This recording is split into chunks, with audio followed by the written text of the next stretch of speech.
Okay, so once Instacart sends you a notification, you can accept whether you want to drive where the customer is, where the store is, how many items they have, and then if you want to accept that order, you just slide the green column on the bottom, and then it's going to prompt you to your, like I would say, your go-to maps. I just use Google Maps. I already know where the Safeway is, so I don't need to use it. So it's just going to take you to Safeway from there. Luckily for me, Safeway is literally like a 3-minute drive from my house, so I had no problem accepting this order. A helpful tip that I learned is to actually park next to the cart return. That way you're not searching around like crazy where to return your cart, and you get to delivering much faster. Of course, my camera had to die right when I wanted to come do this, so I'm going to try to do it on my phone. I know it's not the best because you need to have your phone separate, so let's see how this goes. I just got to Safeway and I'm about to do my first ever Instacart order. Let's see how it goes.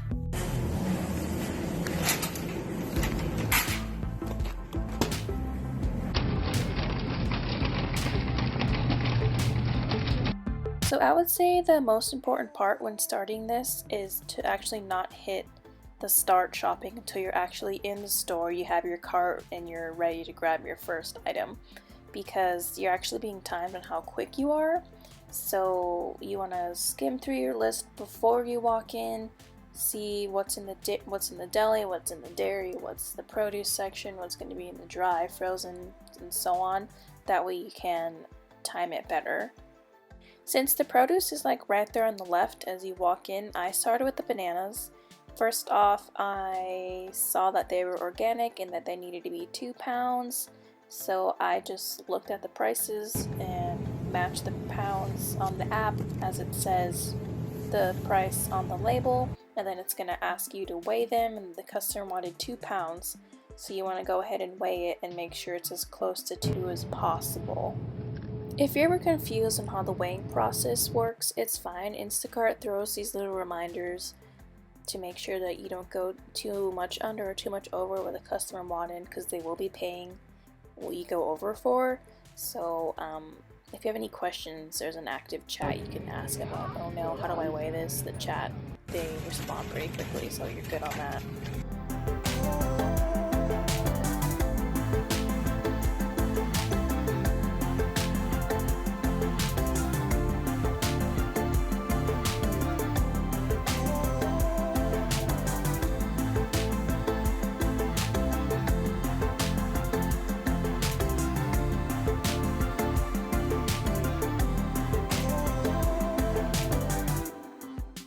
Alright, so when you're done shopping with the whole list, it's going to tell you that you're all done. If you need to add something new, the customer can always text you when you're in the store.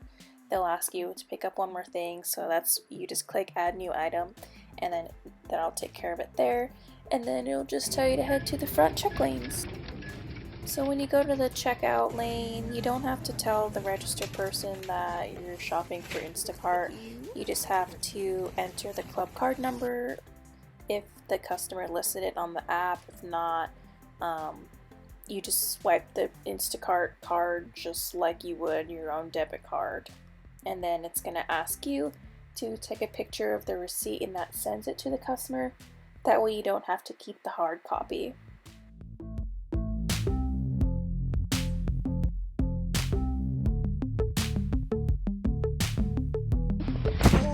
Okay, let's go deliver these groceries now. So I totally forgot to take a screenshot of when I actually went to go deliver the groceries, but it's pretty simple. It's just going to ask you to confirm that you delivered to them. It's going to ask if you gave it to them in person, if you left it at the door, or if you left it somewhere special.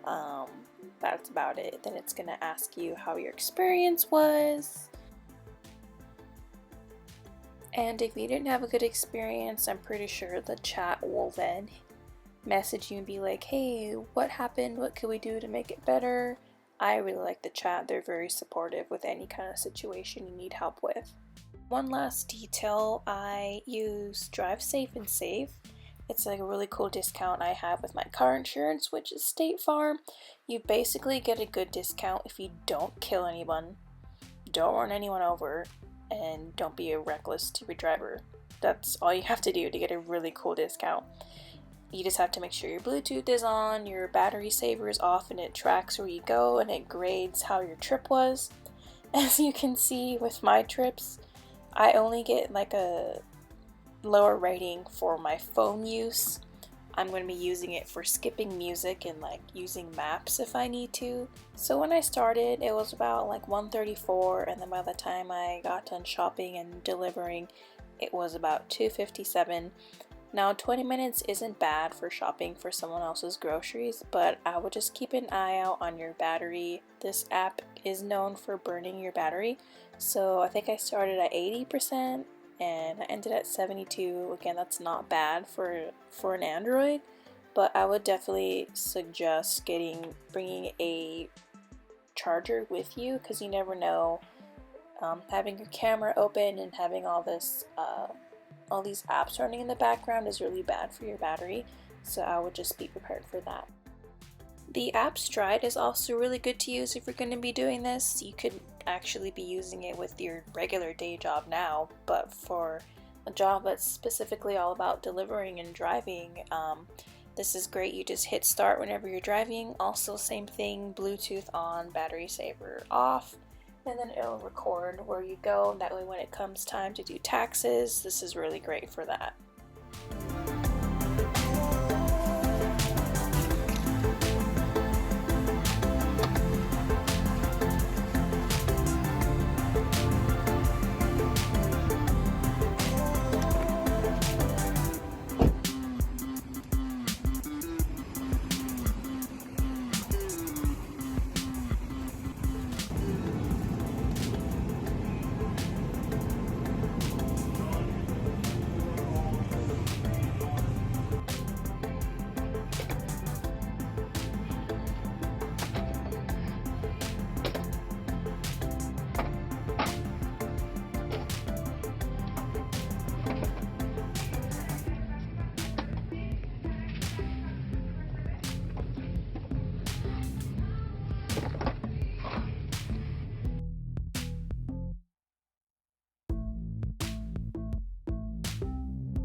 Okay, so that order was pretty simple.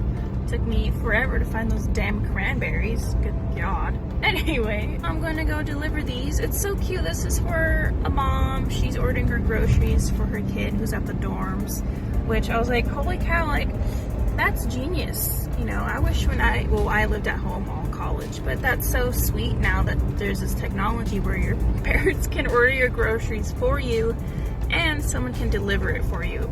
That's freaking amazing. Although it is time to start adulting, maybe they should shop for their own groceries. I'm all about adulting once you go to college. But if she's on the dorms and if she doesn't have a car, I mean, that's fine. That's cool. I think it's awesome.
Pray for me, because I'm about to take these Gatorades up to the 3rd floor. I don't know if you guys live in a college town, but if you do, be prepared to get really lost. It's nothing but apartments. and apartment complexes next to other apartment complexes. It's really just a clusterfuck. I mean, I live for those letters, I'm telling you.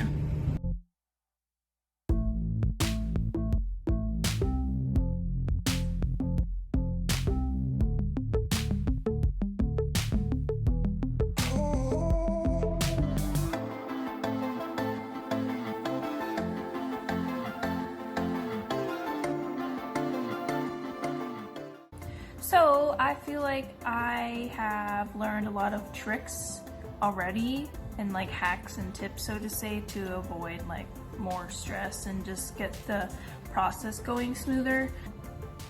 First one, I mean, these are in no particular order, but first one, I struggled with this in high school and college. Read the question, read what it's asking you. If they want this thing with this many ounces, make sure it matches. I just like look at the picture, I'm like, oh, it looks like this. And then I just grab it from the shelf and then I go to scan it on my app and it's like, oh, nope, wrong item. So that's just wasted 30 seconds, 40 seconds on swapping it, putting it back on the shelf, rescanning it. And sometimes it takes a second to scan if your camera's not focused. So read the label, read what the product is, and then go ahead and scan it. That way you're not wasting any time. When you use your maps, I use Google Maps. Definitely use satellite, not just the traffic map, because I don't know why, but I hate finding people's houses, especially in the winter and when it's dark. You can't read the half worn off address that's on this one frat house that they don't take care of, so it's like partially there. So I love having the satellite on, and when I start the trip, I zoom in on where they're living. That way I can see, oh, they're the third house on the block, not the second, oh, they're behind the driveway. It's less stress on you, and the timer's still going when you're driving around their house trying to find it. Then you gotta find a place to park. Then you gotta get all the groceries and walk almost to a block sometimes because they don't specify on where you can park or which unit they are. So satellite maps for sure, take a quick peek before you get there. Like I mentioned before, Safeway is the only store that I can shop for. So I downloaded the Safeway app. So that way if I can't find something, instead of looking for people who I feel like are never on the floor, so get the Safeway app and just search, I don't know, dog treats. Because today I couldn't find it and it kind of told me what aisle it was in, so that helped. The Instacart lanyard, you're not required to wear this around your neck. Honestly, I feel like it kind of gets in the way of my zipper when I have to bend over for stuff. It just honestly gets in the way. So I just put it in my back pocket. But when it comes time for actually delivering, I like to put it around my neck. That way people are on the, the lookout for you if they're expecting you to walk up to their door. I would want to see someone, my shopper, wearing this, because you're not just talking to a stranger like, oh, that's my Instacart shopper, cool. But in the meantime, I keep this in my back pocket. I don't know if I talked about this yet, but a magnetic phone dashboard you can put on your dashboard. It's a thing you clip in your AC vent. It's magnetic and it goes to the back of your phone. That way when you're driving, you can see right there. You don't have to be looking down, and I have a pop socket on mine. So and I drive a Standard. So having my, oh my God, don't text and drive, of course.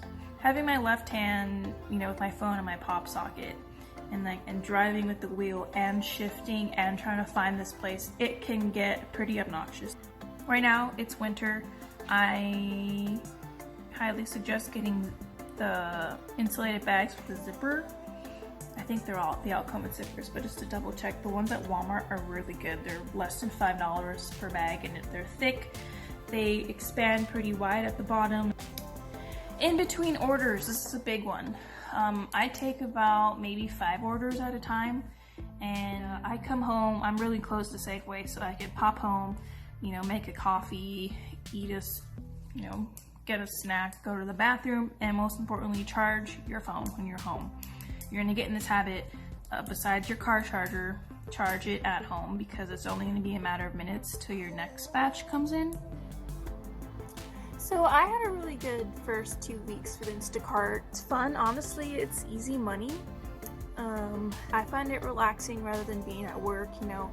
You're in the comfort of your own car, you shop where you usually shop. I had a pretty good experience, and I'm saving money for my 2-week trip to Japan with my boyfriend. It's coming up in exactly 60 days. And I really believe that Instacart will help me save the money to get there. I think I want to save like $2,000. I think I can do that in 60 days. So